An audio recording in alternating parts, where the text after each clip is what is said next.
Buenas tardes para todos.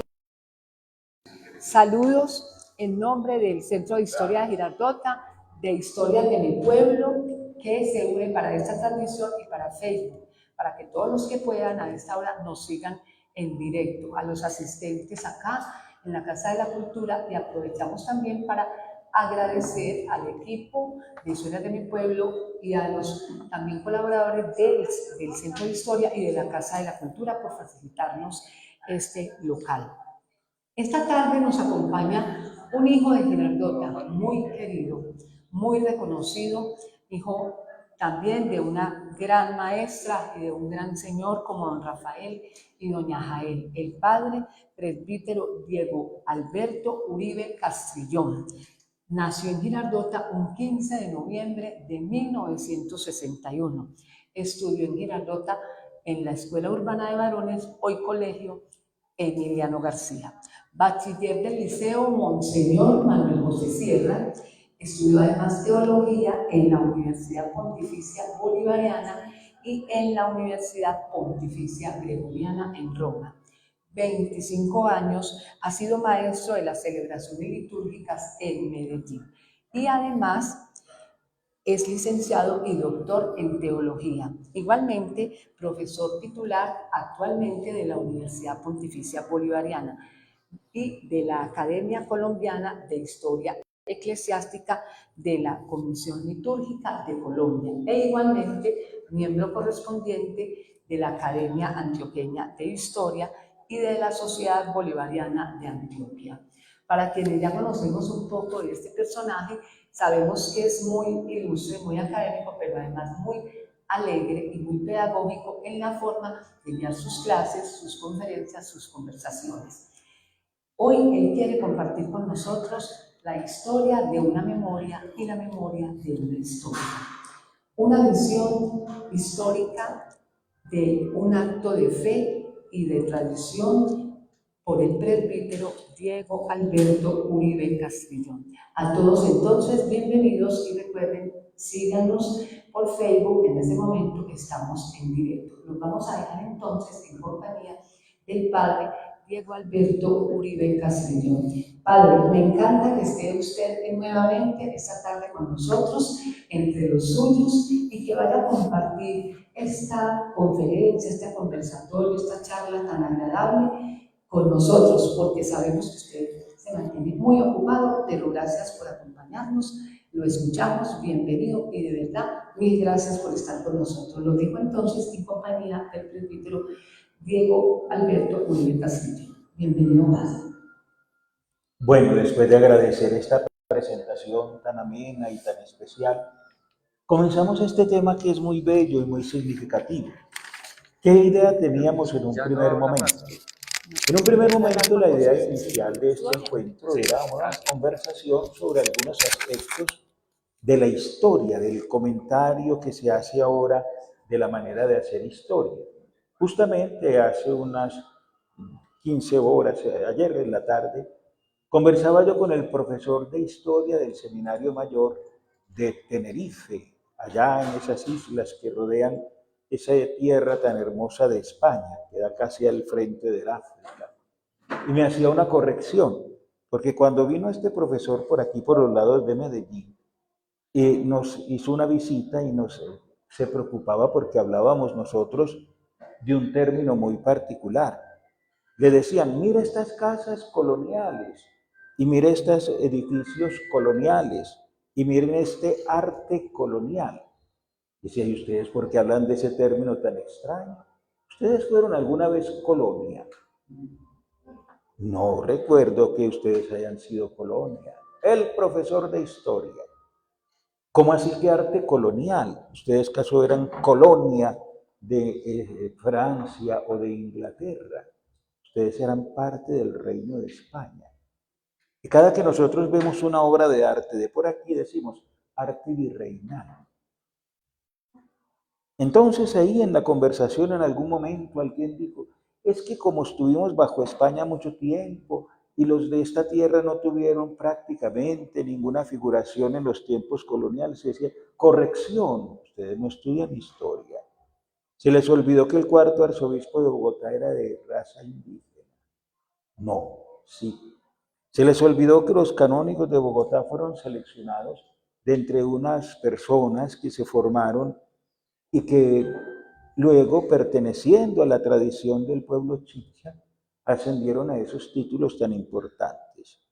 Entonces, bueno, otro día conversamos de cuántas cosas hay que corregir en la narración de nuestra historia, así como en algún momento pudimos hacerlo por medio de uno de estos programas, corregir algunos detalles de nuestra historia girardotana. Justamente antier saludábamos a una persona ahí en la universidad que hizo un trabajo interesantísimo sobre la vida del doctor Londoño, Manuel Londoño y Molina. Nos hacía me hacía un recuerdo. ¿Se acuerda, padre, cuando le conté que todo lo que dice la historia del Señor caído es mentira?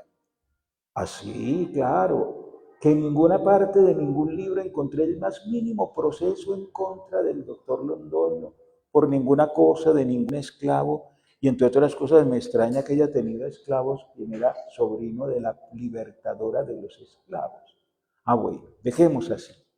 Pero el tema que nos ocupa en esta tarde es muy interesante. Le puse un nombre así todo elegante, pero lo vamos a tratar con familiaridad. La historia de una memoria y la memoria de una historia.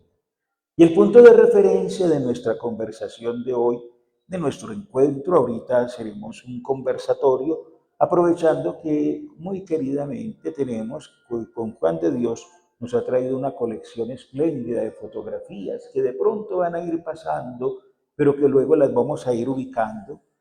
El tema es la narración de la historia de la Semana Santa. ¿Cómo así? La Semana Santa tiene historia larguísima, y sobre todo porque nosotros podemos hablar de un acto que tiene su comienzo, si somos honestos con las cuentas de la humanidad, hace más o menos 5.000 años que salió el pueblo de Israel de Egipto. Y que entonces el Señor, como lo van a escuchar ustedes si van a la misa del Jueves Santo, instituyó una fiesta para celebrar la salida de esa comunidad, de esa tierra de esclavitud. Así sí. Y la fiesta le pusieron ese nombre tan bonito, Pascua, que significa no solo como un salto que uno da, sino la inauguración de la libertad de un pueblo que terminó pasando el Mar Rojo. Pregunta de historia, padre. Eso sí es cierto lo del Mar Rojo, pues tendremos que resignarnos a escuchar lo que dice el Éxodo, porque con la construcción del canal del Suez nos impidieron saber si sí o si no se pudo pasar ese mar.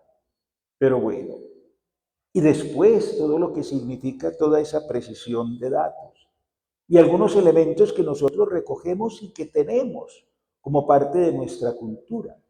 Justamente esta semana en la clase de historia de la iglesia medieval que me corresponde ofrecer, les comentaba cómo se reencontraron las fiestas pascuales un poco más adelante después de la gran Pascua de nuestro Señor. Ahorita voy a hacer la mención de un proceso histórico muy interesante. Terminaríamos como abriendo una puerta muy bella, recuperar la historia de lo nuestro, de nuestra Semana Santa, de todos esos detalles tan bellos que están comprometidos con la historia de una comunidad que ha celebrado de una manera muy digna estos misterios de la muerte y resurrección del Señor. Y generar también algo que podría ser muy interesante, una redacción o una organización de una historia seria, pero también muy bien documentada y al tiempo muy amena, de lo que ha sido la historia religiosa de Girardot. Un centro de encuentro, un lugar de peregrinación y un destino de especial referencia religiosa como es este. Es más, algún día le diremos al señor obispo que nos acompañe, porque él quedó admirado en la fiesta del Señor caído. Y ahí nos secreteábamos diciendo, Monseñor, ¿cierto que esta es la manifestación religiosa más importante de Antioquia? Sí. Y sí, ¿Y por qué? Porque sí, porque es Girardota y punto. Y si alguno de pronto lo duda, pues tendríamos que citar a alguna filósofa contemporánea que dice de malas. Avancemos. Historia. La Pascua. Sí. Cuando dije de malas, nos acordamos de una persona por allá del siglo pasado o al principio de este, que escribió esa frase, después la habrán copiado, pero decía así, de malas. Sigamos. Referencias a la historia. ¿Qué es lo que celebramos en estos días? Nosotros celebramos tres acontecimientos fundamentalmente. Un acontecimiento cósmico, es decir, una cosa que pasa cada año en la historia de la humanidad, en la historia del universo. Y es que cada año hay estaciones, donde hay estaciones. Cada año se ocurre un fenómeno muy hermoso, que es el plenilunio en el tiempo de primavera. Cada año los meses y los días y las jornadas están marcados por una secuencia que es lógica. Les cuento que alguna vez quisieron cambiar el calendario para ponerlo en fechas como decimales y no se pudo. No se pudo. Ya los mayas se habían dado cuenta que no se podía cambiar la forma de contar el tiempo y que la naturaleza va diciéndonos que las fechas y los días tienen una formación cíclica. Los meses son los meses, las estaciones son las estaciones, las fases de la luna son muy difíciles de cambiar porque la luna es bastante difícil de mover y la Tierra, aunque primero parecía que no se movía, un señor muy famoso llamado Galileo dijo, se mueve, sin embargo se mueve. Segundo acontecimiento, no solo lo cósmico, lo que los astros realizan tan hermosamente, sino también la memoria del pueblo de Israel. A mí me gusta mucho hacer la conexión de datos con una cosa y la otra, porque eso que el pueblo celebra de Israel, es lo que ese pueblo conmemora y hace presente, tiene una formación muy particular en su estructura. A ver, ellos recuerdan, como les acabo de decir hace un ratico, que salieron de Egipto, sí, pero también recuerdan que ellos empiezan a ser pueblo y que están vinculados a unos personajes extraordinarios, Abraham, Isaac, Jacob, que hay tribus de Israel y que las tribus de Israel no se perdieron en el tiempo ni las pudieron exterminar en los campos de concentración y en el holocausto tremendo, sino que las tribus de Israel están vivas. No me quiero demorar, pero les quiero recordar que si alguna persona nos pregunta por las razas y tribus de Israel, por aquí en Girardota tenemos todavía, claro, aquí somos familiares de la raza de Leví y también tenemos algunos rasgos de la tribu de Judá. Y por los nombres entendemos que estamos vinculados a esa tradición de una manera definitiva. Medio mundo se llama Juan, medio mundo se llama María, medio mundo se llama Santiago o Jacobo, media gente se llama así y allá. Y yo me acuerdo que alguna vez por aquí en este pueblo hubo algún Abraham y algún Isaac y algún Jacob y algún Neftalí, como diciéndonos, miren, hasta en los nombres llevamos esa sangre. Pero es que también los israelitas estaban allá y tenían algo de los ismaelitas. Y nosotros también tenemos de toda esa primera generación del pueblo de Israel y obviamente del mundo árabe, por dos vertientes. La original de Abraham y la que nos entró por los lados de España. ¿Por qué? Todavía nosotros decimos alcázar. Todavía nosotros decimos alférez. ¿Se acuerda que esa palabra aparece en las fiestas? Alférez es uno que recibe la intención de acompañar una fiesta, y eso es del mundo árabe, esa expresión. Hay alcalde, hay al-lucema, Es una hierbita que todavía existe por ahí, que hace parte de algo que vamos a recibir mañana en perfumado aroma en los sahumerios tan ricos de la Semana Santa santafereña de Santa Fe de Antioquia. Mañana es el pregón. Va a ir una imagen del Señor caído, la réplica, y va a ir un paso de aquí, y entonces va a estar la Virgen de los Dolores de Barbosa, y de pronto nos encontramos allá los que sabemos de qué estamos hablando. Desde el señor obispo que tiene esas razas nuestras, hasta las personas que vienen de las tribus que habitaban estas tierras y que nos vincularon a toda esa forma de tradición. Es emocionante llegar a un lugar donde encontramos unas tinajas del tiempo de nuestros antepasados como abrebocas de este salón tan significativo. Pero volvamos a la Pascua. ¿Y lo tercero qué es? Lo tercero es la muerte y la resurrección de Jesús. Tenemos un problema nosotros a veces, y es que piensa la gente que entramos en conflicto los datos religiosos con los datos históricos. Y justamente el primero de los temas de una clase muy intensa y significativa que se llama Cristología es hablar del Jesús histórico.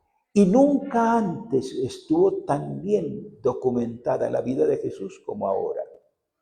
Hace 2 años nos informaron a los caballeros del Santo Sepulcro que habían acabado de levantar la losa que está sobre el sepulcro de Cristo, con la demostración de que ese lugar sí fue, ese es.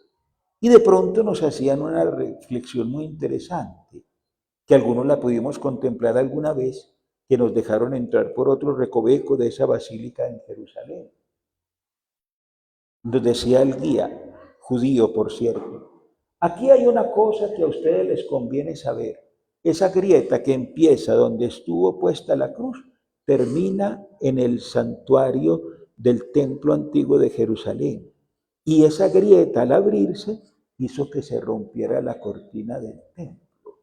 Es parte de la narración de la muerte del Señor. Así, sí, eso es científico, pero a nosotros no nos conviene decirlo. Qué bello lo que estamos celebrando. La muerte y la resurrección de Jesús. No es una tragedia, como algunas personas dicen. Mataron un señor, porque también la ciencia ha demostrado que el muerto ya no está muerto. Y que con lo que envolvieron el muerto, lo están poniendo en estos días en Turín, pues hay una serie de pruebas muy raras. Tuvimos en la universidad hace unos años la dicha de tener al padre Carreira, que era un jesuita que trabajaba en la NASA, haciendo ¿qué? Unos cálculos. Él nos hizo unos cálculos de unas cosas sumamente interesantes.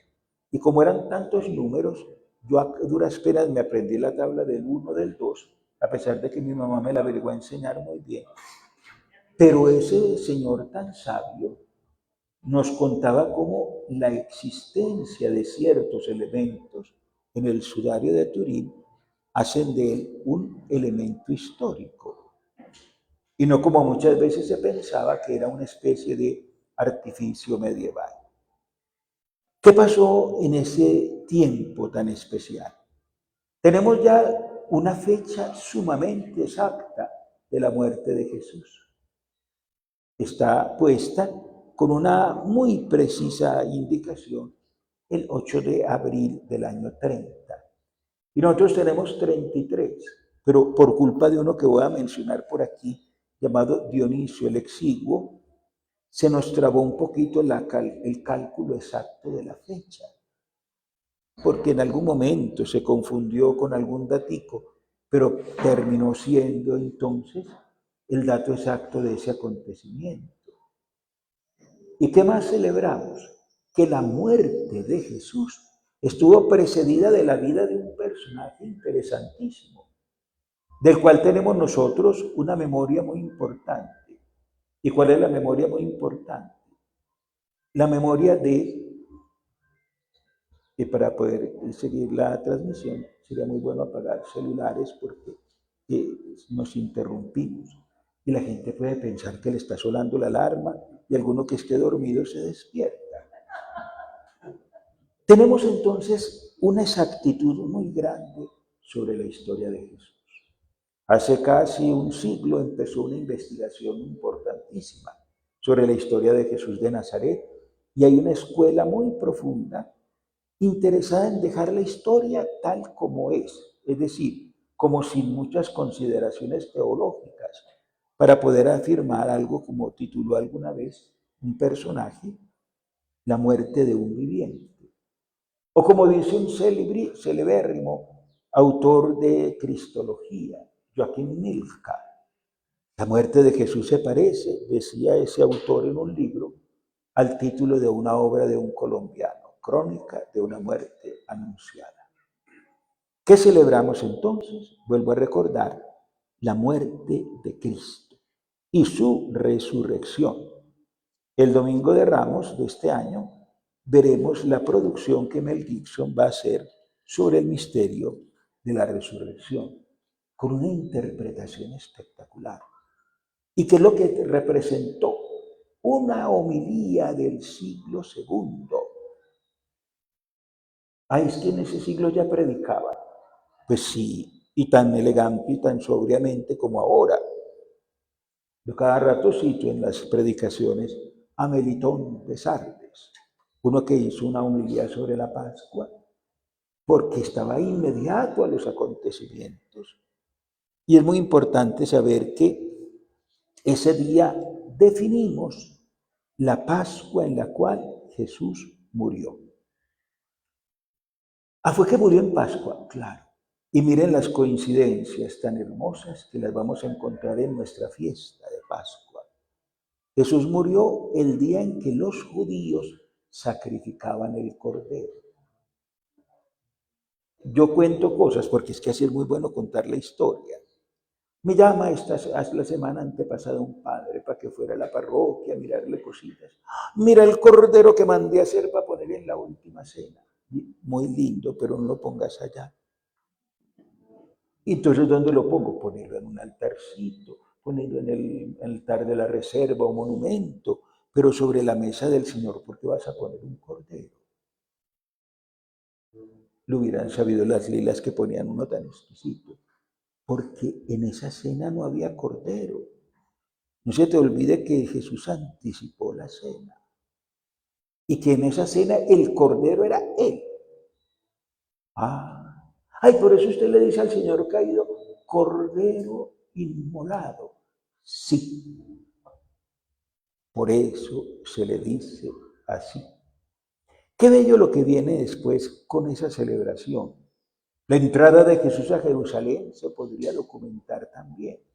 Baja por el monte de los olivos y llega a la ciudad santa y causa una conmoción muy particular. Y el personaje o los personajes de ese tiempo existen. Herodes, Caifás existieron. Anás con su tradición y con su historia. Es importantísimo todo esto.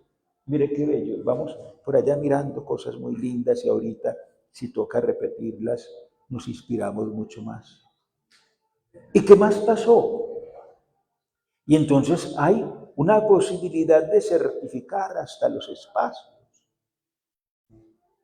El lugar de la flagelación existió y existe. Allá le muestran a uno, mire, ahí ataron a Jesús a esa columna. La emoción del señor obispo cuando miró sobre la columna de procesión del Señor caído, un fragmento mínimo de la columna de la flagelación. Sí, excelencia, el señor cura párroco conserva el certificado de autenticidad. Entonces sí lo flagelaron, sí. Y sí lo crucificaron, sí. Por eso debajo de la Basílica del Santo Sepulcro hay huellas de excavaciones que hicieron en el siglo IV, porque en el siglo II un personaje muy complicado quiso borrar la memoria de todo lo que había en Jerusalén, aunque en el siglo I, en el año 70, destruyeron todo. y barrieron todo. Menos mal que los olivos rebrotan. Y por eso tenemos hoy también la posibilidad de tener. Por ahí hay retoños de los olivos, del monte de los olivos. Y el Señor murió y resucitó. Y como es lo de la resurrección, eso sí es histórico. La investigación es muy interesante.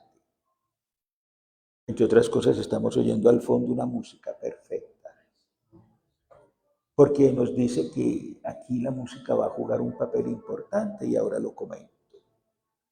Y resucitó, y como sabemos, por una razón muy particular, porque si se hubiera quedado muerto, hubiera tenido tanta importancia como el sepulcro de Abraham, el sepulcro de Isaac y el sepulcro de José y de los personajes de las tribus de Israel. Sí, y hubiera tenido tanta memoria como los sepulcros de los emperadores romanos. Y entonces, ¿por qué se desbarató la fiesta? Porque después de mucho tiempo y de esas invasiones que hicieron los romanos a la tierra de Jesús y la destrucción del año 70, aparecieron los persas y acabaron de acabar con todo. Lo único que se salvó fue la Basílica del Santo, de la Natividad. ¿Y por qué se salvó? Porque vieron dibujado en algún lugar un monarca persa, trayendo en sus manos un puñado de incienso. ¡Ah, qué maravilla! ¿Y qué más podemos como ubicar? Pues la fecha tiene una particularidad muy interesante. ¿Cuándo es la Pascua? Padre, ¿y eso por qué cambia tanto? Porque la Pascua debe ser entre el 15 de marzo y el 20 de abril. No podrá existir una Pascua más allá del 20 de abril, ni podrá existir una Pascua en febrero. No.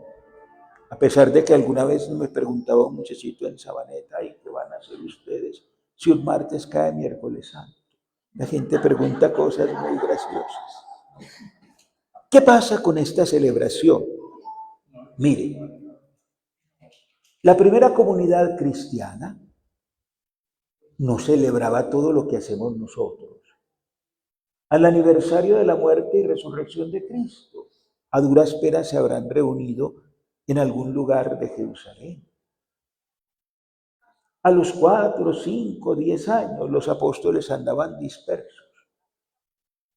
Luego tendremos que esperar un poco más de tiempo, porque yo pienso que establecer un ritmo celebrativo en la ciudad santa no fue tan fácil. Se tenía que intercambiar la experiencia con algo que coincide con la Pascua cristiana, que es la Pascua judía. Ellos siguen celebrando la Pascua y la siguen conmemorando con todo su estilo tan particular. Entonces la iglesia tuvo que hacer algo muy particular también. Por ejemplo, en el siglo II, San Policarpo de Esmirna, que queda por allá, por esos lados de la Asia tan hermoso, va a Roma a decirle al Papa Aniceto. Ese nombre como que se lo pusieron solo una vez, que yo me acuerde. A ver cuándo se debe celebrar la Pascua, Santo Padre. Entonces decidieron algo muy particular. Vean, mientras tanto, breguemos a que no coincida con la Pascua judía, porque ellos seguirán viviendo la nostalgia del templo destruido y nosotros seguimos pensando, ¿y el Calvario por qué no lo sepultaron en tantas ruinas? Pongámonos de acuerdo y pidámosle a alguien que sepa de astronomía que nos diga cuándo es la Pascua. ¿Cuándo irá a llegar el Padre de la Semana Santa, Girardota? Bueno, vamos a ver. Y entonces ocurre algo muy especial. Le dicen al obispo de Alejandría en Egipto que él, como tiene dónde calcular de manera más perfecta las fechas con un observatorio que algunos le dicen el faro de Alejandría. Y allá que saben cómo se calcula el tiempo, le hubieran preguntado también a otros personajes muy interesantes. Cerca a Málaga, en Santander, hay un santuario de la luna, muy interesante. Pues allá deben saber cuándo es la luna llena. Para nosotros es de otro tiempo, pero muy significativo lo que va a decir la tradición, que el obispo de Alejandría diga cuándo va a ser la Pascua. En el misal de Colombia, que va a ser entregado muy pronto, pusimos la celebración de la Pascua para que nos sirva el misal un poquito más, como hasta el año 2070. Ya verán allá quienes se fijan en esa fecha, ya nosotros no estaremos para ese momento. Esperemos que nos hayan puesto al menos una placa. Que no sea una placa radiológica, porque ayer me di cuenta que ya no habían radiografías. Bueno, mire qué tan interesante. El arzobispo de Antioquía, de Alejandría, tenía la tarea de decir cuándo es la Pascua y mandaba una carta. No se nos olvide que la Pascua, día en que se celebra, y hacía un relato largo, hermosísimo, con toda la teología posible, será tal día de abril. La Pascua nuestra caerá a una fecha bastante particular, entre el 18 y el 19 de abril.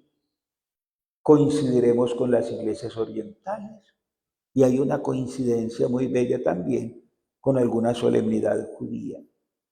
El Papa quería y quiere todavía que algún día los cristianos celebremos el mismo día y que organicemos un poquitico dos fiestas, Navidad y Pascua, y nos turnemos.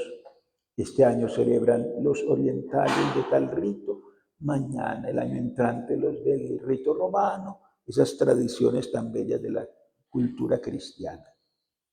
Definitivamente en el siglo IV resolvieron ya determinar fecha de Pascua y lo demás, y la visita de la mamá del emperador Constantino a Jerusalén es importantísima, porque nos ubica los lugares sagrados y permite la reconstrucción de esos espacios dedicados al culto a la resurrección del Señor. Acabo de tener un retiro muy lindo con los caballeros del Santo Sepulcro y les dije, lo nuestro no es cuidar una urna, entre otras cosas porque eso fue invento de América. Lo nuestro es decir, allá donde pusieron a Cristo no hay nadie. Entonces el Santo Sepulcro no es un mueble, sino un lugar. Y eso es definitivo en la historia. Ese es el lugar del sepulcro. Y siempre ha estado vacío.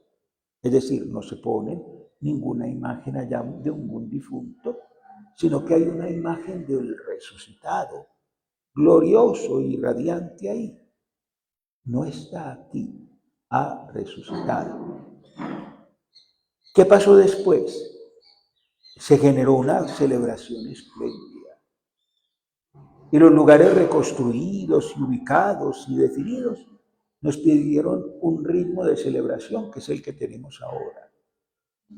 El domingo bajaba el patriarca de Jerusalén en burrito y todo, entraba por el templo y luego de entrar por el templo, el patriarca de Jerusalén era recibido con inmensa alegría y se cantaba algo parecido a lo que cantaron los niños hebreos. Hosana al Hijo de David. Cuando publiquemos las noticias de esta conferencia o de este encuentrico tan sencillo, les voy a poner ahí un relato de ese domingo de Pascua, de su domingo de los Ramos, con una referencia bellísima que hace el maestro Tomás Carrasquilla, hablando del Señor del Triunfo. Concluye diciendo así ese relato en una parte muy bella. La faz hermosa un tanto pálida que creará Quito, dice a las almas fervorosas de los misterios del Dios hombre. Sus ojos claros de amor y de piedad bajan serenos a la tierra, redimida para bendecirla también, lo mismo que con su mano. Bueno, Jerusalén organizó sus fiestas de Pascua. Y una señora muy rica llamada Eteria o Egeria fue y contó lo que vio allá. Escribió sus viajes y entonces en Roma se antojaron. Algunos de los que están participando se pueden antojar de un tintico y pueden ir a la cocina. Se antojaron de celebrar todo como allá y de recapitular y reconstruir la ritualidad de Jerusalén. Nosotros la tenemos todavía aquí también. Toda esa pompa, esa celebración. En ese tiempo no teníamos el Vía Crucis de ahora, pero la gente recorría los lugares de Jerusalén, conmemorando los distintos momentos de la pasión y de la resurrección. ¿Y qué más tenemos? Todo ese tiempo tan hermoso fue interrumpido por un momento terrible, cuando el mundo islámico se apoderó de la ciudad y barrió otra vez todo. Claro que por ahí en el siglo IV hubo un emperador muy raro llamado Juliano el Apóstata, que también quiso borrar las memorias de la muerte y resurrección de Cristo. La iglesia entonces se dedicó a conmemorar y a perfeccionar la ritualidad de la Semana Santa. Entonces nos dirán a nosotros, es que ustedes tienen costumbres medievales, menos mal, gracias a Dios. Muy interesante y muy importante, porque esa tradición de la Edad Media la seguimos viviendo nosotros. Las procesiones, las marchas, las celebraciones solemnes, el canto gregoriano. Les invito para que en Semana Santa sigan a Radio Bolivariana, no es propaganda, sino anuncio, con todo lo que hemos preparado para esos días. Se cuadró de una manera especialísima la celebración de los grandes misterios, porque como en el siglo XIII y XIV se pudieron conquistar los santos lugares, la única cruzada que funcionó, que fue la visita de San Francisco, al sultán de ese tiempo, le permitió a un grupito chiquito de cristianos conservar la memoria del Santo Sepulcro. Vuelvo a decir vacío, que no es de vidrio, sino de piedra. Y le permitió a la gente visitar el Calvario. Y le permitió a la gente tener unos momenticos de oración en lo que quedaba del templo. Y le permitió a la gente darse una pasadita por Belén. Eso desde entonces se llama la custodia de la Tierra Santa. Pero la situación fue muy difícil, porque la gran conmemoración entonces pasó a las parroquias, a las iglesias, a las comunidades, a las catedrales, a los monasterios, y la Tierra Santa quedó sin poder celebrar sus misterios fundamentales. Como todo se volvió fiesta, memoria, tradición, solemnidad, entonces esto es como que hubiéramos pensado con los músicos, oiga, se está oyendo una cosa así tan sublime. Entonces, un grupo de creyentes resolvió ponerle punto raro y extraño a todas esas solemnidades. ¿Cuál fue la reacción? Ustedes conmemoran muchas cosas. Quedémonos solo con la palabra de Dios. Qué tan raro. Lean la Biblia, canten la pasión, pero no saquen todas esas retratos de los misterios de Cristo que estaban en las iglesias. La reacción fue un momento muy bello que se llama el Concilio de Trento. Ahorita hay mucho deseo de volver a las cosas de Trento y es muy bonito todo, Lástima que la gente ahora es como por curiosidad, pero Trento es un esplendor. Y como en esos días se había descubierto América, por esos tiempos teníamos estas tierras tan especiales. Allá dijeron, vayan y cuenten. Y en España dijeron, reaccionemos a esta frialdad. ¿Qué vamos a hacer nosotros con la Biblia sola, siendo ella tan importante? Hagamos esculturas, representemos los misterios, hagamos que las imágenes del tiempo de la pasión de Cristo se puedan ver, se puedan mover, se puedan llevar. Y la historia de las procesiones es genial. Alguno de los académicos de la Academia de Historia Eclesiástica nos dictó alguna vez una conferencia y nos dio un dato. Primero se iban a mirar las imágenes en las iglesias, pero algún personaje que tiene alguna vinculación con Girardota, que es don Lorenzo de Castrillón Bernardo de Quirós, hermano de doña Ana de Castrillón Bernardo de Quirós, hermano de don Diego de Castrillón, del capítulo y de don Mateo, perdón, del capítulo de Popayán y hermano de don Diego, el padre Lorenzo, como tan de nosotros, en fin, sí, te dio por hacer una cosita muy bella. La Candelaria estaba como en una especie de construcción permanente. Y entonces, ¿y por qué no?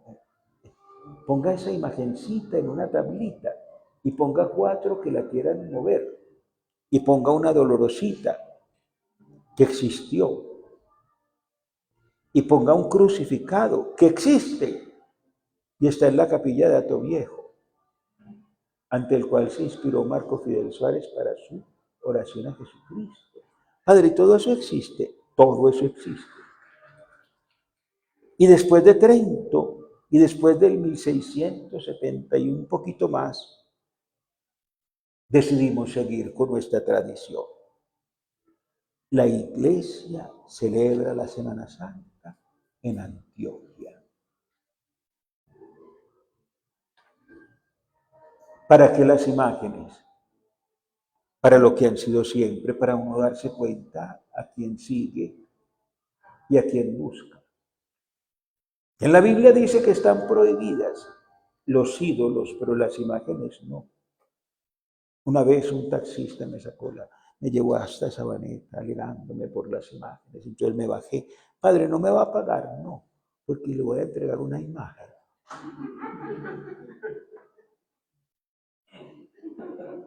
¿Cómo así? Vea este retrato. Pero no es que ese es el precio de la carrera. No, es una imagen. Y usted esa imagen la va a guardar. Y el domingo se la van a reclamar allá. Ah, bueno, padre. ¿Vio? Nosotros no podemos vivir en el aire. Estamos en el mundo de la imagen. Y por eso en el siglo XVI y XVII surgió todo ese arte tan hermoso. El arte virreinal, no volvamos a decir colonial. Una casa colonial es construida en 1920. ¿Cuál colonia de ese tiempo ya no había? De pronto una de por allá de las Guyanas o de cualquier lado de esos, de pronto se podrá. En fin, bueno, dejemos que sea legachos para otro día. ¿Qué hizo el mundo cristiano? Representar el misterio. Adaptar a toda esa maravillosa expresión de la fe los grandes signos y significados de la Pascua de Cristo.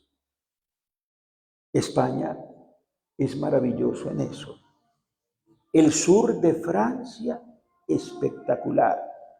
Un lado de Italia, maravilloso. Grecia pintó todo en los iconos. Del norte del África parece que teníamos una imaginería hermosísima y solo quedan de pronto uno que otro retazo de aquello. Pero aquí empezó a celebrarse la Pascua. Hace un año estuvimos todos los delegados de liturgia de Antioquia en Necoclí.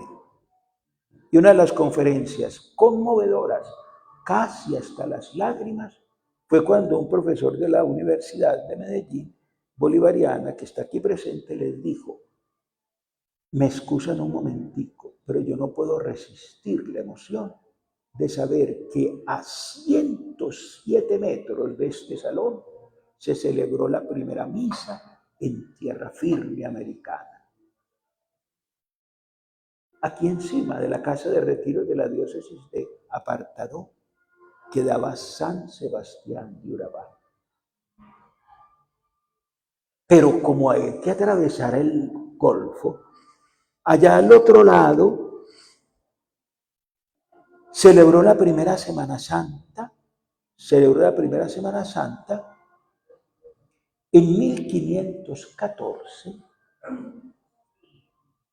el obispo Fray Juan de Quevedo, nombrado por el Papa León X como obispo de Santa María la Antigua del Darién, que había sido consagrado por el arzobispo de Sevilla en esos tiempos. ¿Cómo sería la primera Semana Santa? Yo no me alcanzo a imaginar, porque aquello debe haber sido muy complicado. Porque para mover esas imágenes, para mover los signos, para transportar esos elementos tan hermosos, algo debe haber quedado en Panamá, pero Panamá fue muy saqueada por piratas. Cuando el Papa fue a Panamá, a la Jornada Mundial de la Juventud, querían poner algo antiguo y no encontraron ni la imagen, porque ya no existe, eso se desapareció con esas invasiones. Por lo menos que quede algún recuerdo de ese tiempo en esa memoria tan hermosa de la pasión y de la gloria de Cristo. Pero no encontramos. Sí, el vestigio y el recuerdo de muchas cosas.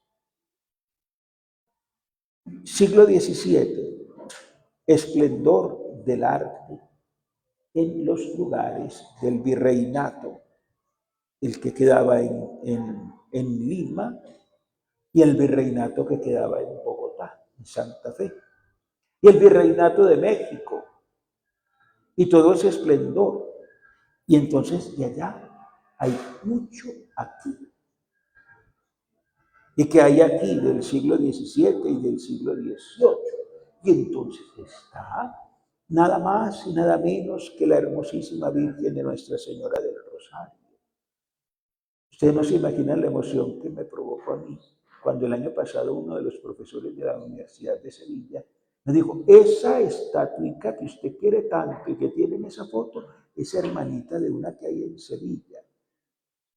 ¿Y cómo sabe usted? Sí, de esa casa mandaban la cabecita y las manitos, y en Quito les ponían cuerpecito.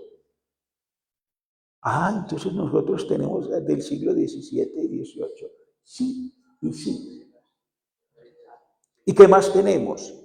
Y un crucificado que está en la sacristía, y otro crucificado que está en la casa del párroco, y otras imágenes que son de ese tiempo. Le preguntaban a uno de los reyes de España: ay, majestad, traemos un escultor de Italia para que nos haga imágenes para acá, para estos lugares. En el Escorial hay una que otra. Pero yo, ¿para qué voy a traer personas de Italia si en Quito tengo a Casticara, que es tan pulido como Miguel Ángel, pero en la madera? Ahí está el señor Caín. Deben estar en este momento preparando la réplica, que mañana va a salir por Santa Fe de Antioquia. ¡Qué emoción! La primera vez que llevaron esa réplica, tuvieron la dicha y el honor de interpretarle una piececita muy bella.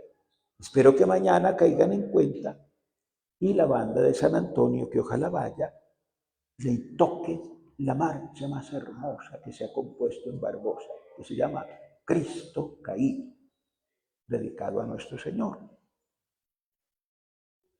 ¿Qué hay más?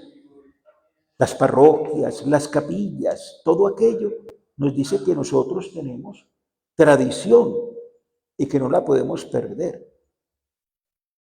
No la podemos perder. En alguna ocasión, María Teresa Arcila, que es historiadora muy interesante, antropóloga y además de la Universidad de Antioquia, sacó una fotico, es que una fotico, un grabadito de una procesión en Medellín. Ahí va el resucitado, va Santa María Magdalena con el frasquito de perfume. Por allá adelante va la cruz alta de la catedral, de la Basílica de la Candelaria, que ayer es así. Ayer en el Via Crucis de la catedral, allá iba esa cruz alta de la Basílica de la Candelaria. Ahí va, ahí está, esa es. Ahorita, si alguno puede enfocar esto más cerquita en la cámara, lo ponemos. La banda, la gente con velas, en fin, Medellín en procesión, uno tocando un tambor. Los angelitos, ¿sabe dónde están los angelitos? En las procesiones de Barbosa. El resucitado con la banderita y con una capa roja, yo no sé por qué no se la volvieron a poner. Un angelito chiquito y María Magdalena con una lamparita y un frasquito de perfume. Ah, eso es lo más bello. Porque ¿qué va a hacer? Madrugada hay que llevar con qué alumbrar. Y el perfume a ver si pueden acabar de arreglar el muerto, con el problema de que no lo encontraron. Y cuando se lo encontraron les dijo una cosa muy graciosa que está en el Evangelio de San Mateo. Buenos días. Es bellísimo eso. En el leccionario antiguo decía albricias. Albricias. Qué bello. Bueno, de las crónicas de Semana Santa de Antioquia y la de Girardota que tendremos que rehacerla, ojalá que el año entrante la conferencia sea libro de la historia de la Semana Santa de Girardota, con todo esto que estamos viendo y con unas notas bien especiales, como lo hizo Fernando González, que contó toda la Semana Santa de Envigado con unas historias espectaculares, a su estilo, claro. ¿Qué tenemos nosotros? Ya para ir terminando. Tenemos la Cuaresma. Dice Carrasquilla que la Cuaresma de Santa Fe de Antioquia era de una sobriedad. ¿Dónde? En la Marquesa de Yolombó, que llegó, según él, a Antioquia y le tocó una Semana Santa. Mire qué belleza eso tan especial. ¿Qué más dice y qué más tenemos? Nuestra procesión de ramos. Ay, padre, eso no es con ramos de olivo. No, ¿cómo es que se llama la palma que usamos para el Domingo de Ramos? No, eso es mentira. Y con eso alegamos una vez con el ministerio de no sé qué cosa. Padre, prohibida la palma de cera. Y le dije, si encuentra una palma de cera en Medellín, le pago la multa y le pago la cárcel. Eso no hay sino en el Quindío. Ah, el cocora. Y aquí lo que hay es un palmicho, que le conviene que le mochen la rama para poder crecer. Qué bello. Aquí no hay olivo. Ah, sí. Un amigo mío tiene en la casa uno que le regalaron de Tierra Santa. ¿Qué más tenemos? Esa especie de memoria tan hermosa de Jueves Santo. Nosotros aquí tenemos algo muy lindo y ojalá Girardota lo pueda seguir registrando. Algo que es único y bellísimo, las imágenes de la última cena. El apostolado le decimos nosotros.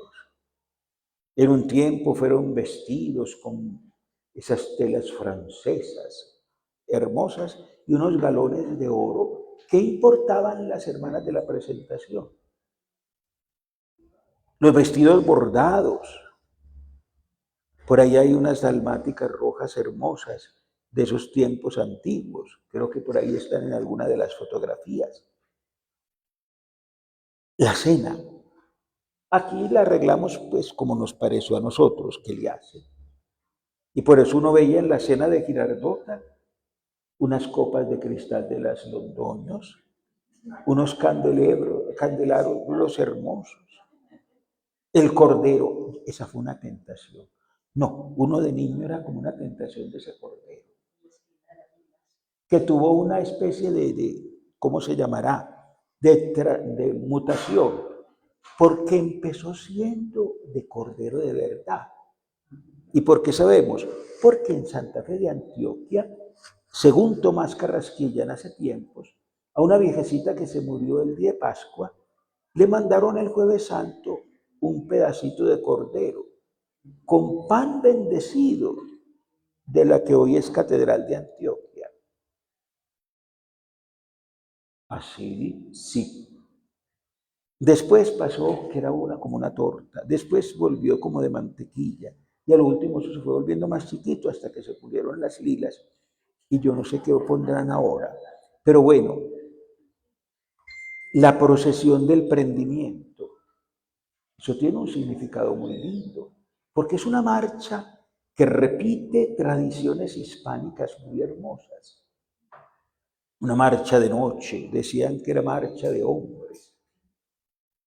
Algún tiempo fue silenciosa, ahora está enriquecida aquí con una de las imágenes más bellas que tiene este pueblo, el Señor de la Caña, estrenado hace poquitos años, porque otro que hay por allá antiguo está en otro ladito, pero el Señor de la Caña es una belleza.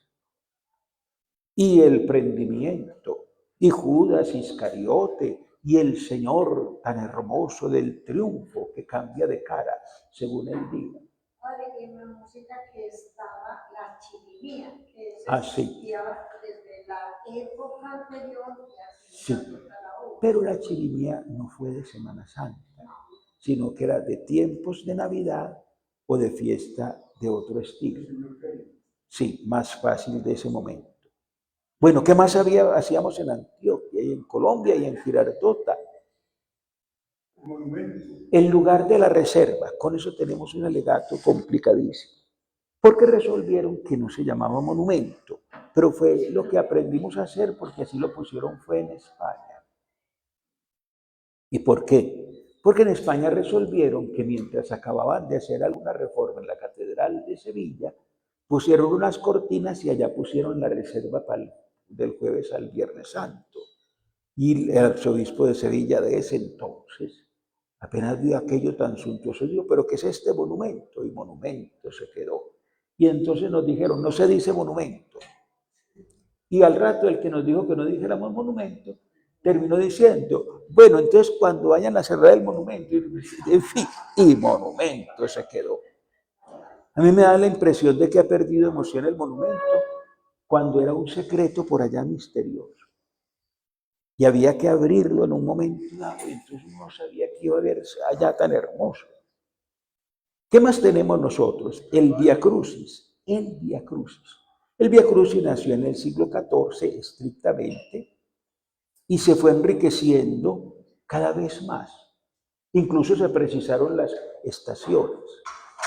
Hay algo que tenemos que estudiar, porque el Vía Crucis de la iglesia de Copacabana tiene como 16 estaciones, y una de ellas es el Huerto de los Olivos, y otra es como en la casa de Caifás. Quiere decir que la definición de las estaciones es abierta y un poquito más libre.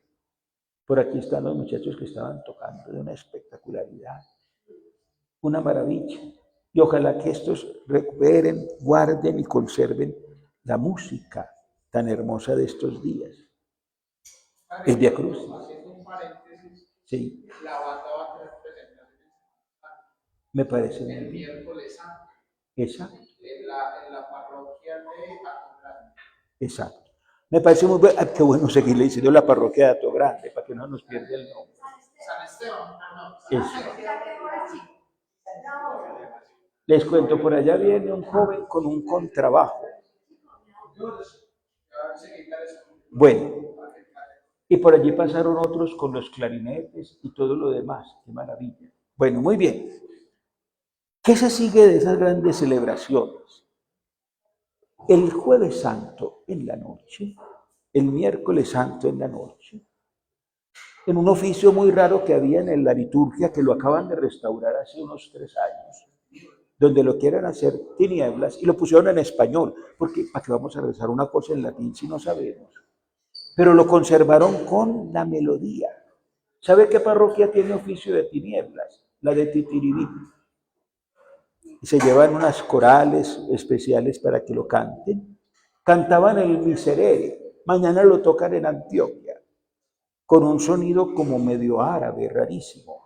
Por ahí veo que llevan un oboe, con eso tocan eso, una cosa muy linda. Bueno, ¿qué más? Las predicaciones, los grandes oradores de Antioquia, insuperables y magníficos, porque tenían varios momentos especiales, que son de nosotros nomás. Alguna vez que vino un arzobispo que no era de Antioquia, de esta región, decía, ¿qué es lo que hay por la noche? ¿Y qué es eso? Ay, yo tengo que estar presente a ver qué es emocionado. Es que en mi tierra no hay, porque a esa hora estamos terminando el Vía Crucis, con la exclavación y la puesta del Señor en el sepulcro. Y no hacen procesión, no, padre, ese es un rinconcito de la iglesia. Ay, mi hijo, se perdió la maravilla. ¿Qué más se sigue? Hay que predicar varias cosas. Había una predicación muy graciosa y muy linda, mucho, llamada Hora Santa. Pero la hora santa terminaba siendo de 3/4 de hora. ¿Y por qué? Porque la pieza clásica de la hora santa era Solo en Jesús, compuesta por el maestro Vidal, que repite la misma frase como 50 veces. Solo en Jesús se encuentra. Y tiene una particularidad de esa obra. ¿Sabe para qué la utilizaba yo? Para explicarle a los muchachos, qué bueno que los que saben de música y los muchachos algún día la estudien, sobre todo si hay coro y cantores, para explicar cómo cada voz se repite en esa melodía y empieza la soprano y sigue la mezzosoprano y sigue el tenor y sigue el bajo y en fin. Sí, ahorita más tarde lo contamos, que tiene unas historias muy particulares. Eso era de la hora santa.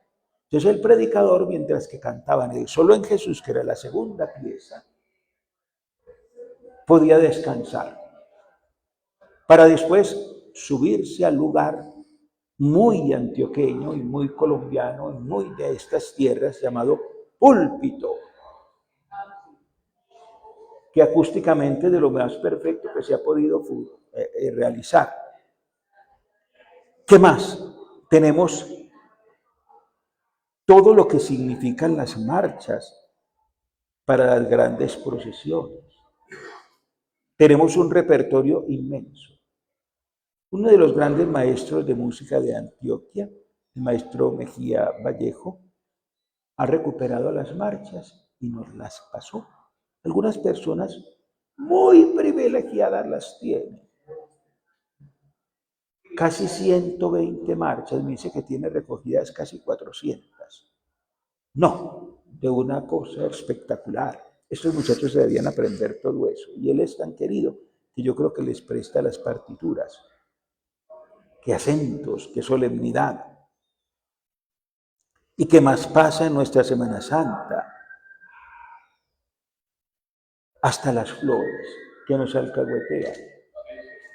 Al punto de que les pusimos nombres como de Semana Santa. La orquídea se llama San Juan. Una más chiquita, Espíritu Santo. Y una moradita tiene mucho que ver con la pasión de Cristo. Y ese perfume es único. Y de pronto, de cuando en cuando, los azahares y los nardos. Todo eso existe. A propósito, si alguno sabe dónde hay nardo, me cuenta. A ver si me regalan unos gajitos florecidos para poner por allá junto al Señor. ¿Qué más tenemos? El arte musical, vuelvo a recortar, tiene una forma muy novedosa de presentarse, porque aquí mezclamos cosas. De cuando en cuando en la Candelaria se escuchaba Quiero tu cruz, Señor, que era de Venezuela. porque entre otras cosas la música sacra venezolana del tiempo virreinal, no vuelvan a decir colonial, porque nosotros no nos explotaron los ingleses ni los franceses, sino que nosotros éramos virreinato. Entonces eso suena hermosísimo. Y a uno le emociona saber que esa música la debió haber escuchado don Simón Bolívar cuando estaba pequeñito en la Catedral de Caracas. Hermosísima la música. Incluso hay una producción que está por ahí donde uno baja la música, muy bella, con esa parte tan especial. Pero allí está una con un cuaderno como de partituras, que es esa dicha. ¿Qué más tenemos? Los organistas. Nos dimos el lujo y tenemos todavía esa dicha, que lo que es Antioquia, incluso más que Bogotá, que Boyacá y que Popayán, se da el lujo de tener los órganos más significativos y más importantes. Por ejemplo, el órgano de aquí es imposible conseguir uno nuevo por ahora. ¿Y por qué? Porque esos instrumentos son muy complicados de hacer. Por fortuna, hace 3 años, un organero de Envigado pudo darse el lujo de armar uno, hacerlo. Y entonces lo contrataron en el Brasil y después lo pusieron a que armara el del Retiro. Y en fin, entonces tenemos que, pero eso no es tan fácil. No es tan fácil por la cuestión de que todo hay que importarlo. Y así uno tenga con qué. Hay demasiadas trabas para las cosas que tienen que ver con el buen gusto y el arte. Brega entrar unas campanas. No, eso es casi imposible. Conseguimos para alguna parte una donación de algún lugar de Bélgica. Nunca pudieron llegar porque no permitían la importación. No es que nadie quiera, sino que es muy difícil. Bueno, algún día se podrá. ¿Qué hay tan hermoso de esta música? Los Vidales, que son el maestro Eduardo Vidal, el maestro Gonzalo Vidal, el maestro Pedro Vidal, que tocaban en la Candelaria y en San José. El Via Crucis, como uno tiene que, la curiosidad es muy buena. Un día me dice el de la emisora de la universidad, padre, por allá encontraron una carreta con unas grabaciones antiguas que hicieron sobre unos discos de 78 y que hay el Via Crucis de Vidal. Y vea, el organista, me dijo un experto, ese que suena ahí es Vidal. Y una soprano con una voz por allá. Nada raro que fuera de pronto alguna de esas que se quedaron de las compañías de zarzuela. Tenemos toda esa música. El Via Crucis de Vidal es soberano.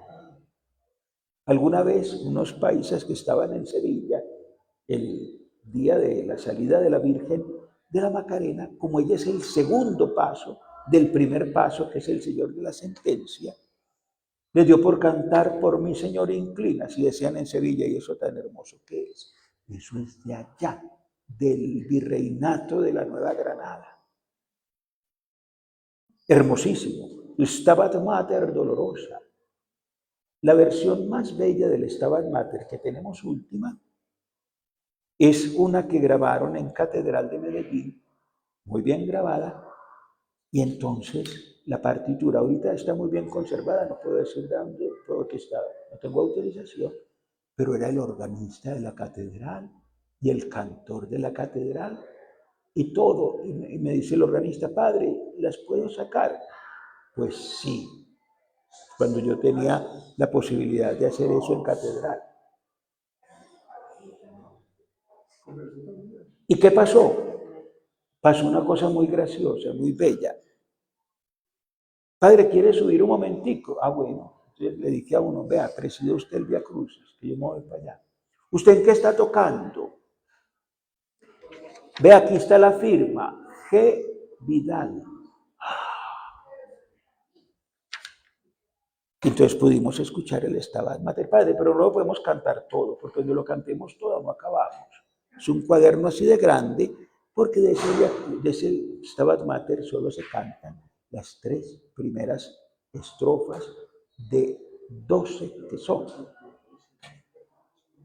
Por fortuna, en el leccionario de Colombia de la Liturgia de los Santos pusimos una versión del Stabat Mater que tiene algunos retoques que hizo un amigo mío que está aquí con una hoja en la mano. Sigamos. ¿Qué más tenemos? Las hermandades, las cofradías, los devotos, la estructura de estos tiempos tan hermosos. Y sobre todo una devoción que tiene un significado muy grande. Con lo que voy concluyendo. ¿Sabe quién va a guardar para la memoria la música? Vea, todos esos que van con esos instrumentos. Por eso a esos muchachos hay que ponerles mucho cuidado y patrocinarles todo y apoyarlos en todo. Porque si ellos se les olvida esa música, se nos pierde la memoria. Y tenemos ahora una curiosidad muy grande. A los muchachos de este tiempo se les despertó el ancestro y por eso los pasos, las imágenes, las procesiones, las cofradías, las orquestas, los violinistas, sopranos, tenores, bajos, barítonos y otros cantantes que hay, son gente joven, embelesada y extasiada ante la belleza que en algún tiempo muy difícil quisieron borrar. Y ellos son los que están aprendiendo a hacer imágenes. Ahora tenemos la ayuda de la tecnología. La tecnología puede reproducir una imagen. Maravilloso. El arte, tenemos unos materiales finísimos para pintar. Y yo le puedo dictar, pregúntele a estos que saben, a un aparato de esos modernos con un instrumento y ese aparato hace la partitura y entonces rescato la música de otro tiempo. Pero hay otra cosa que es muy importante, es que así sean muchachos del siglo XXI, tienen en la memoria genética los acentos del mundo árabe, los acentos del mundo hispánico, los acentos del mundo tradicional de esos espacios preciosos de España. Y mucho, pero mucho, mucho, mucho de la música judía que se conserva por memoria a través de los tiempos. En fin, tenemos en nuestra Semana Santa recogida, como titulé yo esto, la historia de una memoria y la memoria de una historia. Muchas gracias.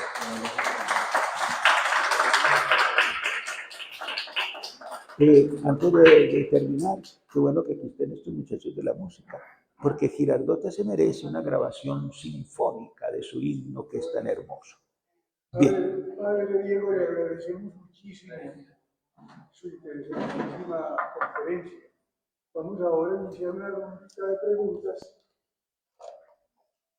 para que haya un verdadero conversatorio, porque usted nos ha hecho pensar sobre muchas cosas, pero vamos a concentrarnos en la imaginería religiosa. De todos he sabido que la Semana Santa más afamada en el mundo entero es la de Sevilla, seguida la de Málaga, España. Sí. Aquí en Colombia tenemos la de Popayán, que es una copia no tan fiel, pero que es lo más acertado, lo más aproximado a eso. Usted ha dicho, y yo le he escuchado, que Girardota tiene la Semana Santa más importante y más estética, más bella de una región, yo no sé si del Valle de Aburrá o de Antioquia. Yo creo que se debe también a la imaginería, porque esta es muy buena, la hay antigua, la hay nueva. Nos gustaría, y yo hago la primera pregunta, ¿qué imágenes de Girardota son realmente valiosas? Porque bien sea son de origen andaluz, sevillano o quiteño de Caspicara. Cuéntenos. Tenemos todo, vea. Hay una publicación muy interesante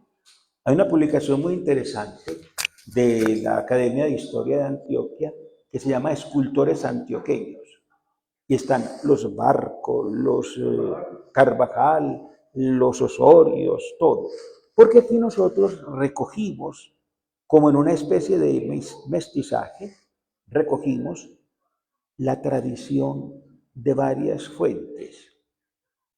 Por ejemplo, es muy bello que el Señor caído sea de color moreno. Es decir, es como de nosotros. Pero las facciones de su cara son unas facciones inspiradas en la iconografía oriental, en los iconos orientales. Claro, es la proporción perfecta.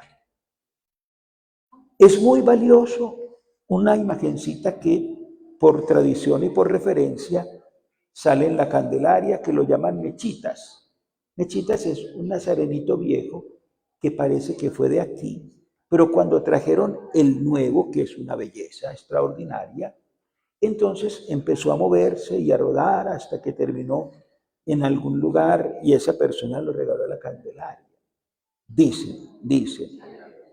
Tenemos de lo más hermoso y valioso, obviamente, la imagen de Nuestra Señora del Rosario, que es de unas facciones perfectas, hermosísimas. La carita es sevillana y las manitos parecen ser también sevillanas.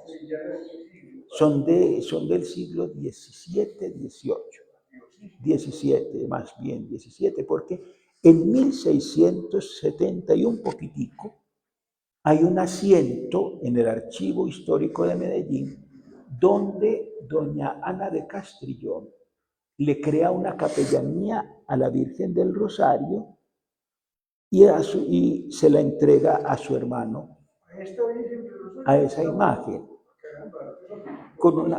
Le creó una capellanía, pues, y registró eso allá, con unos bienes materiales que tenían eso como dotación. Entonces quiere decir que ya había y ya existía. La imagen de Nuestra Señora de los Dolores es única y extraordinaria. Esa tiene cuerpo quiteño con carita sevillana. Bueno, pues la escena que escribí era la siguiente.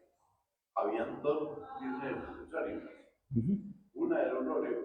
Sí, y es ese concepto. Y está, claro. Este sería el óleo que lo trajo doña Lucía. Sí. Que en esa época que... Sí, no, pero se habla de imagen, se habla de estatua, se habla de estatua. Sí, porque esa tiene unas primitas. ¿A quién llamamos nosotros primitas? A unas que hay en la Candelaria, de la Virgen de la Candelaria, son casi hermanas, casi. Y tiene unas primitas en Santa Fe de Antioquia, Santa María Magdalena. Lo que pasa es que ellos han tenido muy mala suerte. Aquí por fortuna hay quien las restaure y las arregle bien. Pero alguna vez yo vi por allá un restaurador en Antioquia con el maestro y padre Horacio Gómez y apenas ese se le escapó decir eso. A mí me dio mucho pesar al pobre restaurador. Dijo, ¡mula, bestia! ¿Cómo se te ocurre tocar esas imágenes que son del siglo XVII, XVIII, con unos coloretes y unos retoques tan miedosos? Las de aquí están en muy buen estado. Tú has hablado también mucho sobre el Señor, Recuerdo haber conversado muchas veces contigo el asunto de los crucifijos y sobre todo del Nazareno. Qué bueno que lo pusieras para que el padre pueda explicar. Ese Nazareno, lo recuerdo yo en mi niñez, lo guardaban en la casa de doña Sara Arango, la mamá de Lucía Arango, y tenía una cabellera natural, ¿no? Ese que es tan miedoso, pero tan perfecto también, ¿qué origen tiene? Ese es hecho entre nosotros, eso es de los talleres, o de los Osorios o de los Carvajales. Donde hay una precisión un poquito más detallada de esas imágenes es en los dos tomos que publicó la Academia Antioqueña de Historia sobre imaginería y sobre escultura en Antioquia. Pero es una imagen absolutamente hermosa, que tiene una particularidad. Miren ustedes que hay una cosa muy interesante. Usted lo mira bien y tiene una cabellera a la judía, ¿cierto? Mire usted el detalle, la corona de espinas es un peligro para el que lo viste, porque está hecha sobre la imagen y tiene unas puntillas peligrosas. Pregúntele a Sebastián y verá que sí. La mirada es única, en un color extraordinario. No sabemos, bueno, las potencias son muy bonitas, pero esas sí no son antiguas, pero entre otras cosas, la vida es muy buena, vea. Vuelvo a decir, los muchachos nos van a salvar la tradición, porque ya hay un muchacho que hace esas potencias, no de oro ni de plata, porque ya nos prohibieron volverle a poner cosas de oro y de plata a las imágenes por el peligro, pero hay unos que trabajan el bronce. ¿Y cómo es la historia del Nazareno, de la Candelaria? Nos dijeron que esa imagencita era de aquí, una persona que tenía un poquito más de la memoria de la historia, pero no estaba sino la cabecita. Entonces lo montaron sobre un cuerpito y lo pusieron allá, pero solamente es como referencia, no tenemos como un dato exacto. Pero esta es una hermosura, miren ustedes la belleza. Y miren la proporción con algo muy particular, que es muy difícil hacer ese gesto de la frente como fruncida por el dolor. La mirada es de una belleza extraordinaria, impresionante y bella. Atrás hay un judío, mejor dicho, un romano, que nosotros tenemos la confusión, le decimos romanos a los judíos. Entre otras cosas, la hija de mi sobrina detesta a los romanos, pero bueno, casi, porque mi sobrina no quería, era Judas Iscariote. Y miren ustedes qué bello esa proporción y esa hermosura de la imagen, que tiene otra particularidad. Es una imagen que tiene torso hecho en escultura, o sea que se puede despojar. Se puede despojar. Y la tradición de la túnica tuvo unas bellísimas y ahora hay una muy bonita. Queda demostrada en un poema muy lindo que es de 1970, que cuando yo puedo se lo dedico al Señor, sobre todo en la edición del Vía Crucis, que acabamos de publicar esta semana, uno que compuse, que dice así: llevaba roja la túnica y enrojecido el cabello. ¿De dónde con pies sangrantes vienes tú, oh lagarero? Y el Señor contesta: del monte de la victoria, de la gran victoria vengo. Rojo fue mi atardecer, blanco será mi lucero. Pero eso es de estos tiempos, muy bello. Está en la liturgia de las horas, tan lindo. Claro, le cuento una cosa de esas potencias. Sí. Estas potencias tiene piedritas y todo el mundo pensaba que eran piedritas de lo que llamamos de vidrio. Pero estas son buenas. Sí. Resulta que no, la Sociedad de Memoras Públicas le faltaban como 3 o 4. Y piedras, sí, se habían perdido. Y entonces ella la llevó a Plata Martillada para que montaran las piedritas. Entonces la dejamos allá y nos íbamos a volver. Cuando dijo un momentico, el señor nos dijo un momentico, no, como que me estaban a encartar ustedes aquí con esto. Y como que encartado. Sí, que usted no sabe qué tiene en la mano, y la potencia del Santo Cristo pequeño. Del pequeño, estas, sí. Estaban estas. Esas potencias, las que llaman ustedes potencias de vidrio, no es vidrio, son piedras preciosas. Sí. Esmeraldas y rubíes. Y las platinas son de oro blanco, de platino. Sí. Cada una, eso hace 32 años más o menos, cada una en ese momento la evaluaron en 9 millones de pesos. Cada una. Sí. 27 millones, hace 32 años. Pero mejor no hagamos cuentas porque usted no sabe. Pero todavía existe. Sí, todavía existe. Pero existe. Sí. Sí. Claro que las ponían, las colocaban al Santo Cristo cuando le iban a bajar de la cruz. Es la que llevan, pero cuando se supo el valor, ya las guardaron. Listo. Esas, Bueno, mostrarnos otra imagen para poder ir La haciendo dolorosa. la dolorosa. A ver, pregunten, porque esto es muy bueno que sepamos la Semana Santa nuestra. Claro que sí. Bueno. Miren, devolverle un poquitico el paso anterior, a la imagen anterior. Miren el arreglo del paso tan hermoso y tan significativo, y el Señor tiene manto bordado. Pero ese es el de la Virgen de los Dolores. Claro, no, ese manto es de uno que tiene el azul. No, el manto es del, Sí. el del, sí, que tiene un manto muy hermoso, azul. Muy bello. Y mire muy la bonito. figura del judío, que es con unos zapaticos muy al estilo de los romanos de cierto momento. Pues hay que decirles romanos porque son romanos y no judíos, pero tiene el encanto de algo que muchas veces uno no detalla. Pero el Señor tiene a sus pies orquídeas, y orquídeas muy bellas, que son únicas de Colombia. Y entonces vean ustedes cómo se va combinando toda la tradición, todo el arte, todo el significado tan bello de las cosas. ¿Saben una cosa? Y apliquen eso a los zapatos tuyos que están con hebilla y todo eso. Bueno, en fin, sí. Bueno, Pero sabe una cosa con referente a las orquídeas. Se sabe que sacerdote había aquí en ese momento. así. Francisco Sierra no usaba sino orquídeas para el Orquídeas. Señor. Y Ahorita, azucenas. Y sí, azucenas. ahorita hay un Pero problema. la Virgen, pero más que todo. Ahorita hay un problema con la consecución Sí. de las cosas. No es que uno no quiera, sino que es muy difícil encontrar. La mayoría de las flores se van en exportación. De la Virgen de los Dolores no tengo muy cercanas, no. Sí, Pues, pero miren ustedes qué tan bello los briseros antiguos. Pero es el Mall San José. ¿ah? Sí, es el monte. Sí. Está la hacienda de Tiberio, la casa Es que esta es la casa de Don Tiberio, Sí. la de Julia, exacto, esta. Y miren ustedes la belleza Todavía del no, la de edificio Montoya es Toro G. esta. Y el edificio Toro G, que era como lo más particular de ese momento. Pero miren ustedes la belleza de los detalles, la Verónica. Sí, El liencito de la Verónica viejo era una pintura bonita, muy bonita. muy linda, pero tenía una inspiración muy particular. En el famoso liencito de la Verónica que estaba en las casas, era un grabadito antiguo que está montado sobre el original Y de la es- sábana de Turín. Y la cara es muy parecida a Y la la del cara es Nazareno. parecida al Nazareno. Pero esta es la casa aquí, la de don Carlos Cadavid, abajo que era Catachó. Y la que sigue la de doña Amelia. ¿Yo? Sí, Amelia Restrepo. Bueno. A ver, yo diría una cosa, hablaste ahora de que se restauraron las tinieblas. Así, entonces ¿Cómo en es la la iglesia, cosa? ¿Para el miércoles santo? ¿Para cuándo? no, en Titiribí se cantan lunes, martes y miércoles santo Por la noche. por la noche, pero el texto de las tinieblas lo editó hace unos 7, 8, 10 años la Conferencia Episcopal Española, en español, pero conservando la música gregoriana. Padre, es que el gregoriano todavía existe, claro.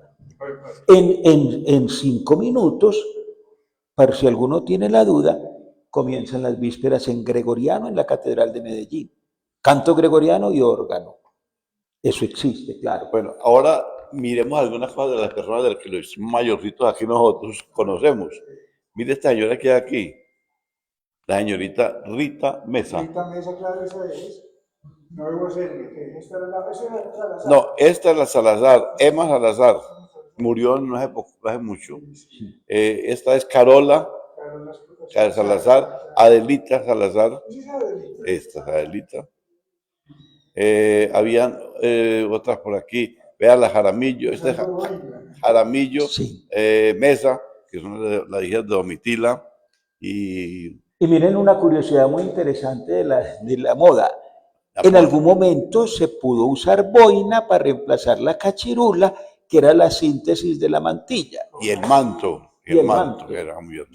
A mí me encanta una cosa que ustedes pueden ver ahí, que es muy sugestiva y muy particular, y es que esos que hacen nosotros pusimos los judíos, pero los que están acompañando las caídas, nos Exacto. indican que tenemos Señor para cada caída. Y no pasa una cosa que me preguntaba el señor Sí. arzobispo de Medellín. Tenemos las 3 caídas. Porque en Medellín, por lo menos en lo que había de la Semana Santa del centro, no sé ahorita qué habrá porque ya no estoy ahí de eso tan especial.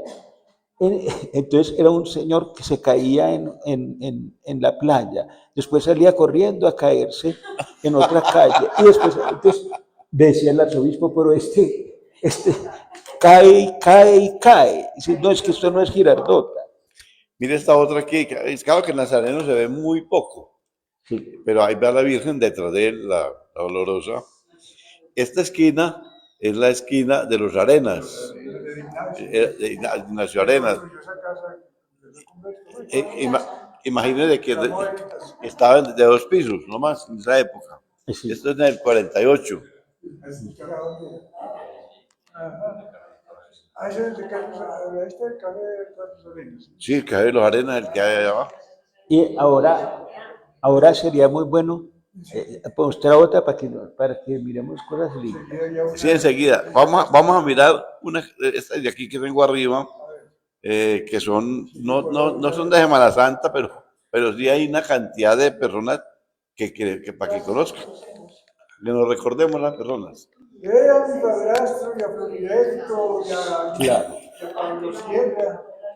Pero miren otro detalle, pongan cuidado, es que es muy bueno, claro, Ah, ya está mi mamá también. ¿No? Mira, pero mire, Botica Tobón, perfecto. Botica Pero Tobón. miren los otros detalles tan interesantes. Ese suele en el entierro de doña Rosita Hernández. Es al La 52. mamá de los Tobones. De los pero Tobones. claro. Y miren ustedes la elegancia de estos acólitos. Primera vez que veo yo roquete con recogido. Sí. Y las Era- capitas eran- tan simpáticas. había- Y la calle empedrada. En Pedradas, qué hermosa la calle. Y mira aquí a donde Ernesto Restrepo, Eso. Floriberto Montoya. Este es el papá del padre Mario Sierra, Pablo Sierra. Y aquí está el sacerdote muy solemne, mírenlo. Ese era el padre Darío Londoño. Darío Londoño. Ah, no, Darío Londoño no, perdón. No. Creo que era Sierra. Había ido hace mucho tiempo. Bueno, pone otra a ver que a quién Vamos a ver aquí. encontramos. Ah, no se puede ver. Vea esa para identificar. Vamos a ver ahí. Esta. Mira, mi mamá. Claro, De sombrero. una maravilla. Vamos a ampliarlo un poquitico. Y mire cómo han variado la forma hasta de los cajones. Ay. Vamos a ampliarlo un Y poquitico. el tío Samuel con la colonia. Vea, hay mucha gente que aquí para conocer. ¿Verdad? Y ya con Salazar. Toño Longas. Mauro, pero este señor es Juvenal Tobón. Juvenal Tobón. ¿Este quién es? Y como hay que hablar de todo. Y la vestimenta Ah, para... ese es Claro. Mauro, hijo de Juvenal. Ernesto Ochoa, Samuel Gómez, el hijo de don Víctor Salazar, Solís. Y mire esos, los muchachitos Vea. descalcitos. Es Locho, una belleza. Locho. Ya murió. Y esos Los- tres, así como tanto. Voy a liberar aquí. Vea. Sí, a ver, sigamos con la Semana Santa. Mostrarnos de Semana Santa. Porque es que ya, no, lo que ya era para que recordáramos la gente vieja. Claro. Es que mire, este quién es. Sí. Bueno, contame. Vea, Sí. ¿sabe quién es este? Pedro La Ruedas. Semana Santa está... Mira Alfredo Hernández. Si la Semana Santa y la gente es tan solemne y se ve que es, o sea, los días santos como el jueves, el viernes, o sea, es tan bonito, es tan hermoso, la resurrección porque es como tan...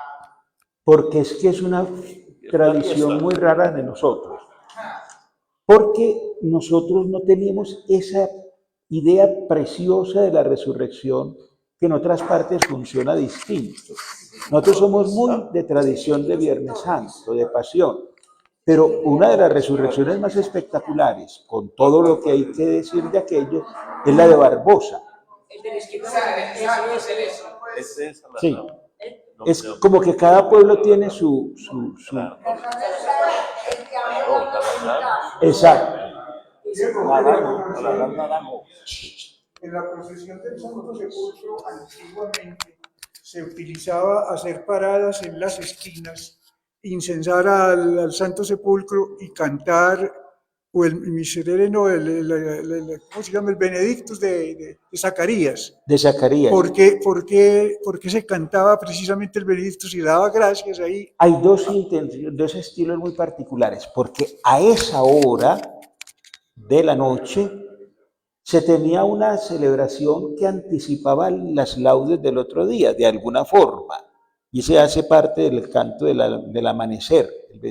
Pero es porque eso es lo que significa la pasión de Cristo, porque ha visitado y redimido a su pueblo.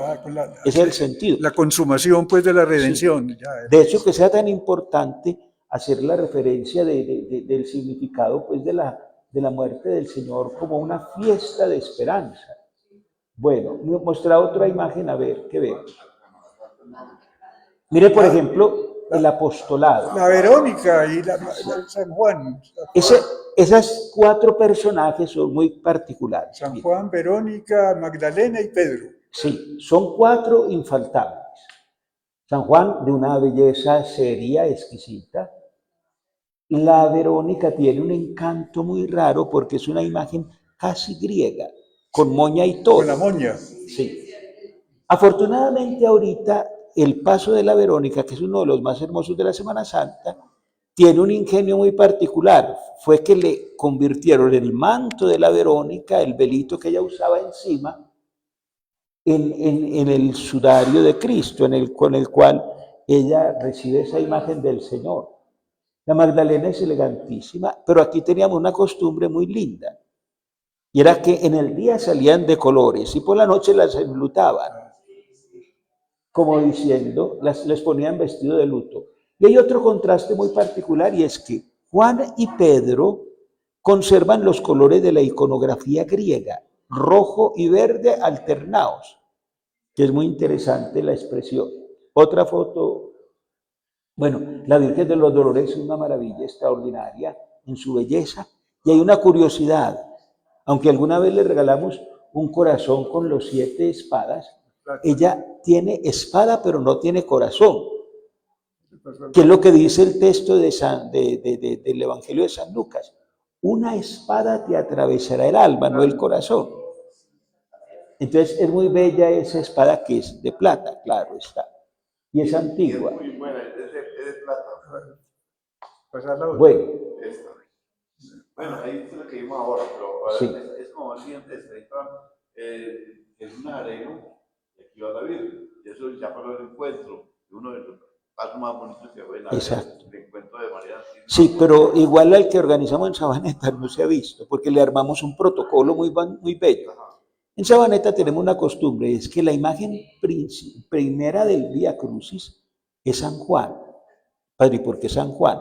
Porque San Juan le va contando a la gente lo que sigue. Entonces la imagen primera que sale es San Juan, y va y se adelanta. Entonces avisa que salgan con la cruz. Se adelanta otro poquito y sigue la primera caída. Y de pronto se va a San Juan hasta una calle donde está la Virgen, le hace una venia y le avisa que ya viene el Señor. Y luego ese paso es muy lindo porque nos ocupa 2 cuadras. Una cuadra donde está el Señor, otra por allá donde está la Virgen, y el encuentro es largo, muy bello, con algo que solo saben hacer aquí y en Barbosa, que es la genuflexión que le hace la Virgen al Señor, y el Señor responde con una venia a su Madre Santísima. Muy bello ese momento. Esta casa que vemos aquí es la barra. La barra. Sí, sí, la casa de don Roque Londoño. Y esa tapia es la boca de la calle Colombia. No existía calle en esa tiempo. Porque pasaban Así era, en esa pared. Bueno, y por allá va una cosa modernísima, que es el parlante. Ah, sí, ya. Sí. Les cuento que yo les cuento con mucha gracia, algo muy bonito. Y les digo a los seminaristas, ustedes son unos flojos, porque los curas viejos no tenían un megáfono ni parlante. Y les cuento la historia de cuando estrenaron un megáfono aquí. Entonces empezó el sermón. Y había que voltearlo para el otro lado para poderlo poner a funcionar. Pero bueno, pero mire, ya hay técnica.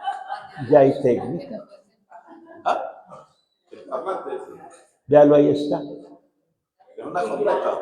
Sí, Luego, aquí habían unos coros muy interesantes. Cantaba Ernesto Restrepo, Claro. Anita Saldarriaga, Ana Julia Restrepo, Anita Mejía era que era así. sí. Sí, Amparo Saldarriaga. Eso, Aurora García. eso. Pasa otra, a ver qué más tenés por ahí de las fotos.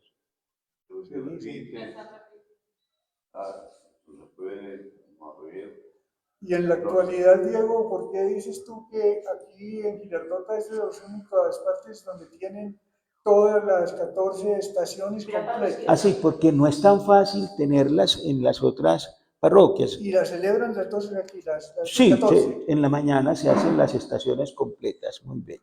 ¿Qué, Bueno, ¿Qué pasó con la número 15 que estableció el Papa Juan Pablo? no, nunca la han establecido. Pero yo sí la acuerdo. No, eso fue. La resurrección del Señor. No, eso no puede ser estación de la muerte porque es 2 días después.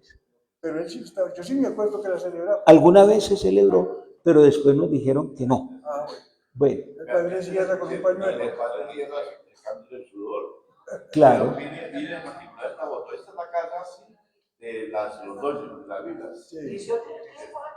Iban de vestido negro, cuando se usaba negro en Viernes Santo, que después lo cambiaron por el rojo, que es más apropiado, claro está. Y ahí una cosa bien particular, vea, el hotel Savoy, porque ahí me habían entrado el hotel Savoy, yo no lo conocía,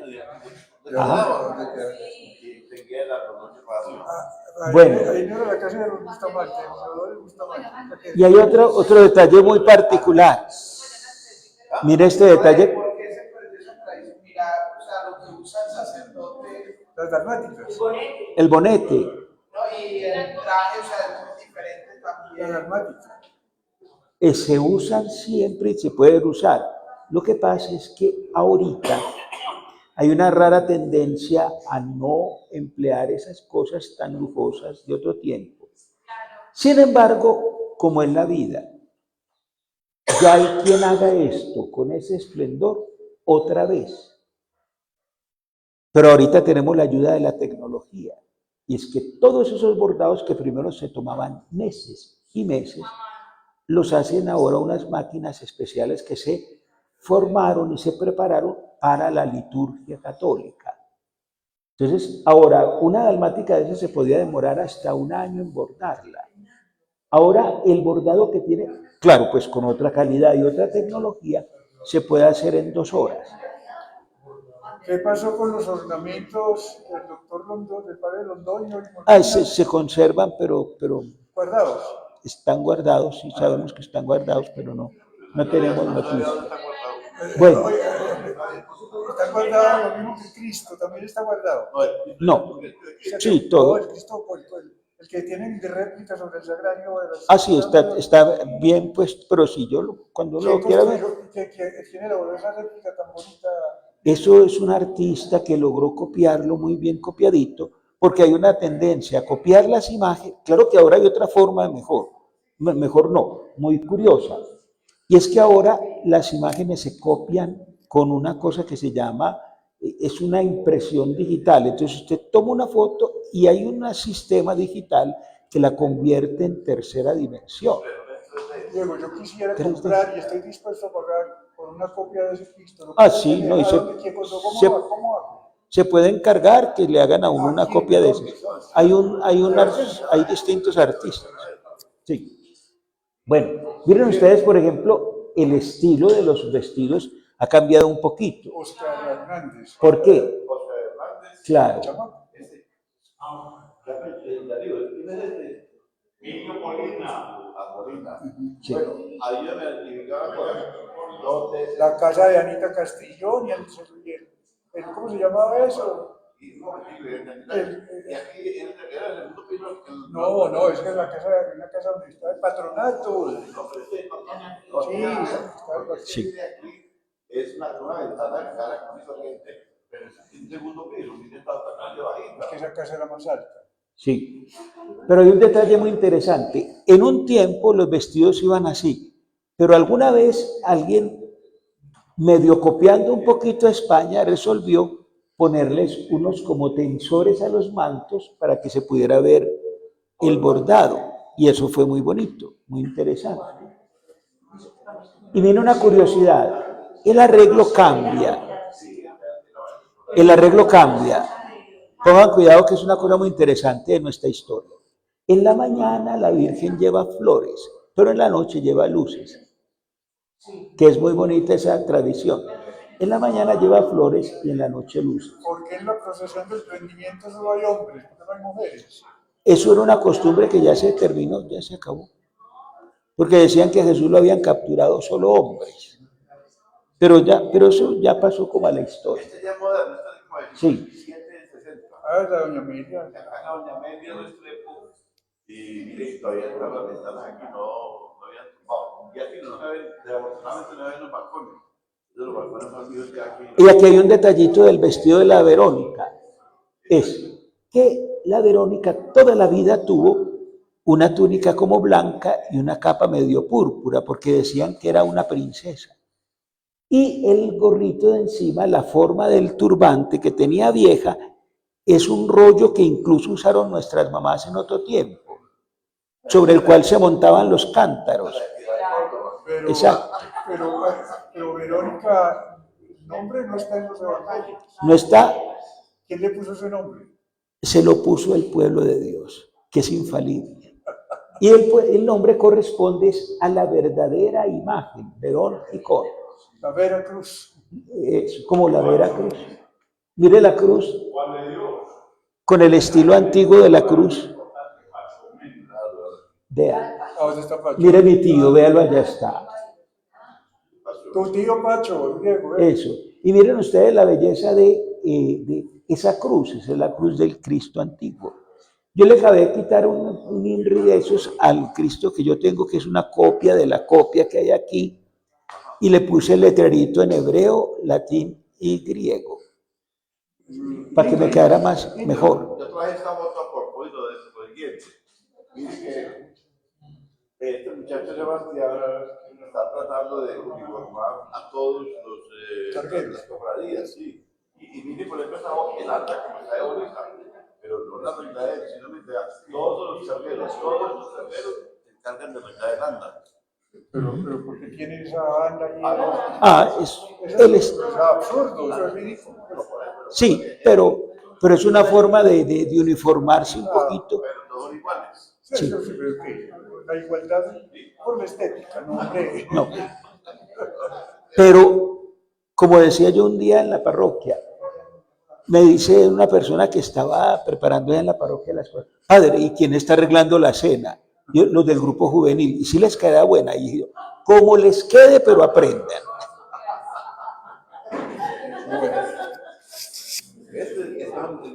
Más preguntas por ahí. Tenemos, por allá lo veo, tenemos nada más ni nada menos que un teólogo. Y no ha hecho ninguna pregunta ni se ha hecho sentido. Sí. A ver, Bueno, Álvaro. A ver, no. La pregunta que hizo usted sobre la estación 15. A ver. Yo recuerdo que en San Juan, ¿cierto? El momento de la muerte de Jesús está unido al momento de la resurrección. Entonces, bien podría ser la estación 15. sí, pero toda la vida se dejó en 14, porque 14 es 2 veces 7, que es un número bíblico muy bonito. En cambio, el 15 sería un número incompleto. Ese es de la numerología judía, que son muy particulares. Bueno, pero hay otra cosa muy interesante.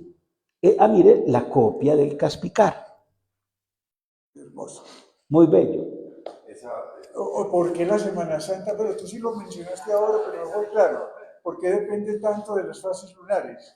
Porque se quiere recordar lo que le pasó al pueblo de Israel, que salió en la luna llena de primavera y se va moviendo con el por tiempo. Eso no hay fechas fijas. No, por eso no hay fechas fijas. Bueno, avanza otro poquito, porque van a ser las 6 y... Sí. Muchas gracias, hombre. Muchas gracias. Quedamos muy... Pone una última y terminamos. Mire esta belleza. No, le pone esta y la anterior. La otra que seguía. La que sigue. Déjela ahí.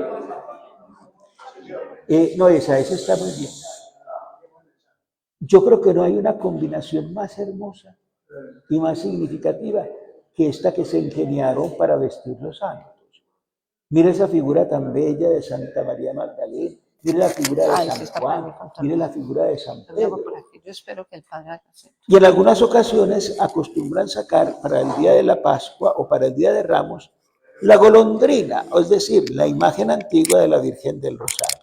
Bueno, si seguimos, no tenemos tema para el año entrante.